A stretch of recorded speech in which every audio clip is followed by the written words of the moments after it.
Hey everyone, welcome to Atomo. It is July 25th, 2023. I'm Andrew, and let's take a look here. We are in the Senate chambers here. It seems that our big hero, Mitch McConnell, had a bit of a meltdown. So let's take a look at that.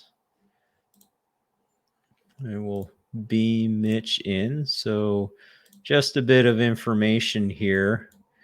Um, so here we have another gentleman in Congress. No, he's a senator. So in Senate,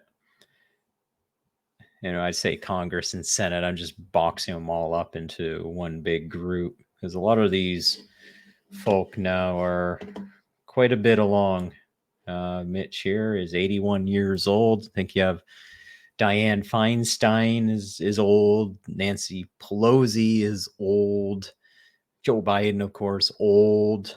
You wonder how long the lizard creatures can keep going. So here is the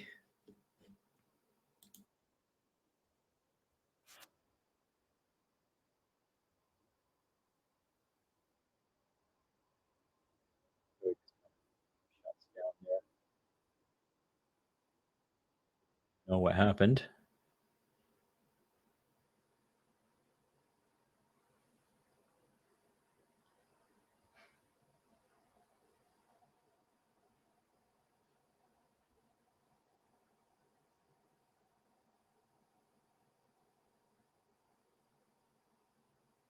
Nope, nope. Instead, if you wanted to say anything else,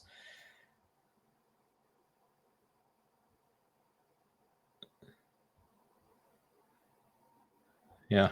All right. So let me stop that one.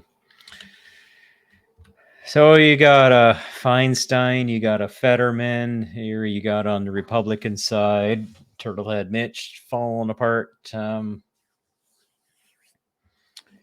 Let's go over to another video here. Let's pull that one back. And let's put that one out for you.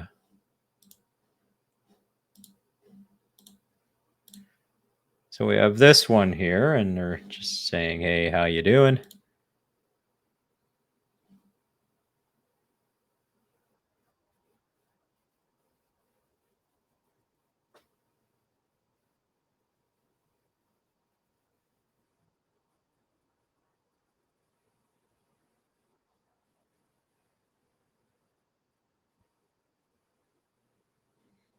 So there you have it. Yeah. I'm fine. I'm fine. You weren't a moment ago there. Let's put that one away. So, some thoughts on this one is we can think about Biden is, how long is Biden going to last? Let's just take a look here. United States composition 2023. See if I can find a good graphic because we're dealing with a split Senate at this point.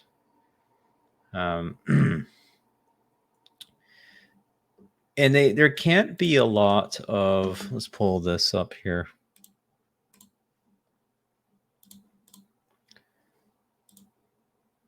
There's a bunch of little pictures here. Let's see how this one loads up. Yeah, so you got the Senate balance of power. And there's a point where Dianne Feinstein was away and not able to vote, and that brought the Democrats down. Let's make sure.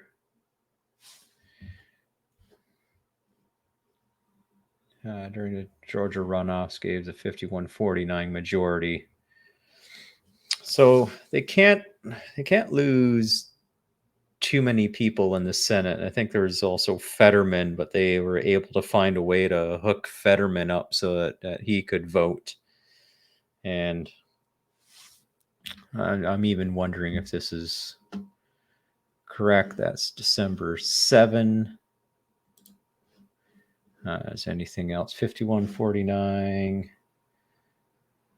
And what are most of these saying here? Let's take a look at this one. That is of June 28, 2020. So that was before the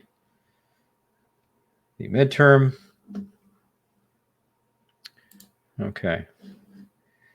I just wanted to do a check in on this. That's out for 2018. That's too old. Okay. So just trying to keep an eye on the balance of power here because it is quite tenuous. If the Democrats lose enough people, then the concern is having, like, here's a thought.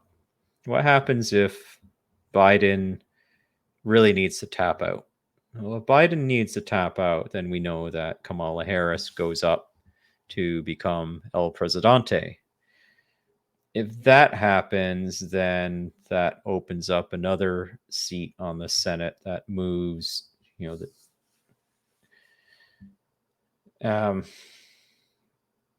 even I'm trying to check the math here and see if we, in the event of having Kamala Harris move to the president's position, I'm trying to see if the Republicans can get the balance of power in the Senate. Now, if there's no vacancies on the Democrat side, then the concern. So here's the concern: if they're split, then the vice president casts the deciding vote. Now, if the vice president is moved to the president position, then what happens? Well, then a new vice president has to be selected. Now, here, correct him if I'm wrong, but the House then would be able to select the vice president.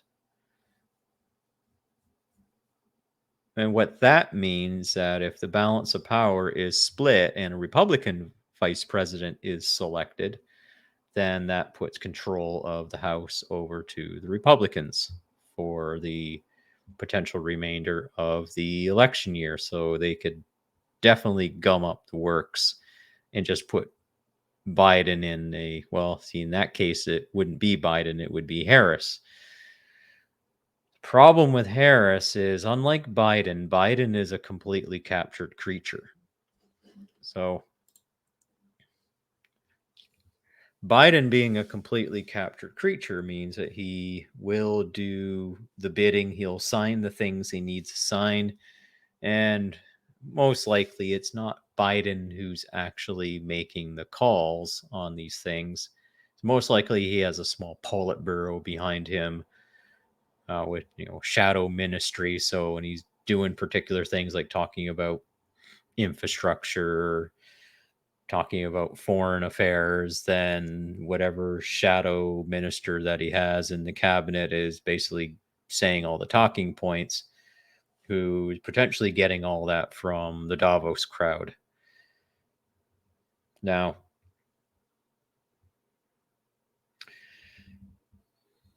with potentially Mitch McConnell being out, then definitely the balance of power would stay on the Democrat side. They can't lose any, but I don't know if Mitch is completely playing for any sort of team that we would like him to play on. I think he's a rhino, probably one of those neocons as well. So I think something is up, that there's changes afoot. I'm not sure if Biden Maybe he'll last until September. This is just conjecture. He's just not well, continuously not well, and who knows what it takes to keep him up and running.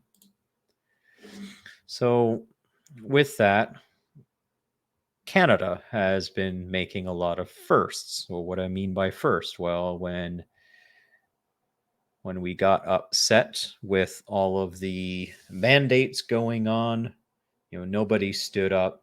The police didn't stand up. The frontline support workers didn't stand up until it got to the truckers, and the truckers said, screw this. This is just too much. And we know what happened there. Truckers protested, and of course, we saw the Devosian army come down hard on those truckers. And we have a right to protest and to have that action. And even the truckers weren't even looking to park in Ottawa. They're just going to slow roll through it because they knew if they parked, it'd be all kinds of trouble. But then they got stopped and blocked, and that was that. Anyhow. So then the Bank of Canada started to raise rates. Now, they did it before the Federal Reserve of the US. So that it's kind of like trial balloons being floated. Now, I'm not saying that the trucker protest is in a way connected to the rate hikes. The rate hikes are the not Davos crowd, I think the New York bank crowd, of which Canadian banks play a part of. They're on the different team. They're not playing for Team Davos. They're playing for Team Jamie Dimon. So Team Davos, led by Klaus Schwab. Team New York Banks, led by Jamie Dimon. And as I mentioned in the previous video, we had Jamie Dimon going out and talking with foreign folk. I think even some of the leadership, Janet Yellen going out and seeing the number 2 in China, not Joe Biden, not Kamala Harris, because can't trust Joe Biden to go out on that kind of trip and have enough cognitive. Well, I think the other way of looking at it is Russia and China are just getting tired of having windbags go over there and just say stuff and pontificating, especially, I'll show you another one here. Especially this windbag. Yeah, and there's a video that was going around a few months ago where Justin Trudeau was trying to, I think, gussy up to Xi Jinping, and Xi just basically said, "Get your crap in order," and just sent Trudeau walking away like a whipped puppy dog.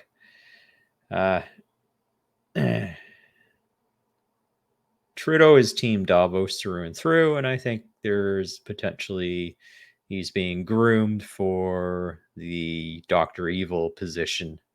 That means he just needs to vandalize Canada as much as possible. You're probably not going to see.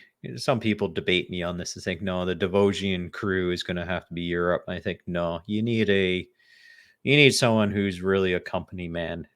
Trudeau is a company man. He will follow Davos through and through. If not that, it would be Cackles, his second in command, Chrystia Freeland. Yeah, Mr. Speaker. Yeah, Chrystia Freeland. I don't find her cut out to, she just doesn't have the gravitas, in my opinion, to lead the Devosian crew, even though she's one of the directors of it. I think she needs, she's a good number 2 by the looks of it. Or a number 1 to use that. Justin Trudeau would be the head honcho, and then she would be number 1, pretty much script writing for Trudeau, because Trudeau is the actor. He's a drama teacher, so he can play his part. He plays his part extremely well.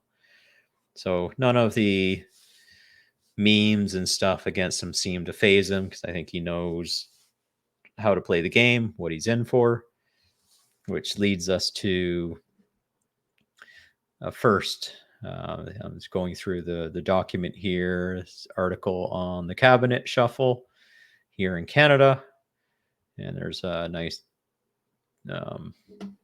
graphic down here that shows who's in and who's out. I know this might be hard to read, but we had a couple of Marco Mendicino is out, and another one, Attorney General of Canada, David Lametti, is out. There's a couple one that I'm happy that are out. Right, because Mendicino and Lametti have been a couple of vandals working really hard to help Trudeau dismantle things within Canada, legal frameworks, Minister of Public Safety, democratic institutions. Yeah, Mendicino kind of pissed all over that stuff. So, and if I look at it from Team Davos perspective, they did well. They've executed what they needed to execute. They're trying to stick it to the middle class and try to stamp us out more and more. And by taking out the truckers, by bringing in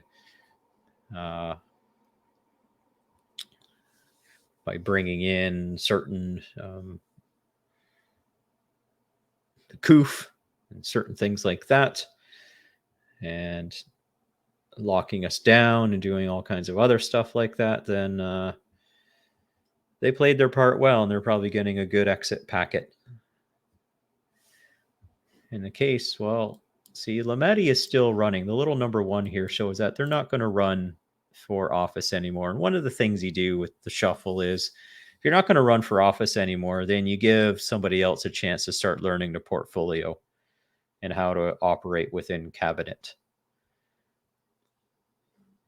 Mendicino is still in, and Lametti is still in. So, they might, it feels like a demotion, but they went in and they did their job. Now they can play on the bench and kind of take it easy for a while. Perhaps at another point in time, they'll get brought back in if we need them to vandalize a little bit more. But coming into election season, or the election called in 2025, then they need to kind of step back a little bit and make sure that potentially their constituents don't get too off kilter. But I think they might be in some pretty good stronghold liberal electoral districts. So what I mentioned by first here is because of a Canadian cabinet shuffle, and these wouldn't happen unless the Davos crowd is giving Trudeau the marching orders, that this, my opinion here, is foreshadowing for some shuffling that's going to happen down south of us. So Trudeau's getting set up for the eventual shuffle, possibly the eventual departing of Biden from the presidency, and then probably a caretaker presidency through Kamala Harris until they can, probably bringing Gavin Newsom into the picture. Then they'll have to transfer all the funding from the Biden administration over to the Newsom, because Biden's not even out stumping or having anybody stump for him right now. Didn't do much anyhow. Back in 2020, sat in his basement a lot. So they're going to need someone with a bit of energy to get out there and start to work, assuming that the Democratic National Convention is going to kick Robert Kennedy Jr. to the side, because he's a candidate who's not playing the part from the Davos side specifically. So those are some things that we're potentially going to be seeing. That's my call on this, is shuffling coming up. We had it in Canada, going to happen down in the USA, but it needs to work so that the balance of power doesn't shift, especially within the Senate. So let's see what happens. I can be completely wrong on this, but we will see. Stay safe out there.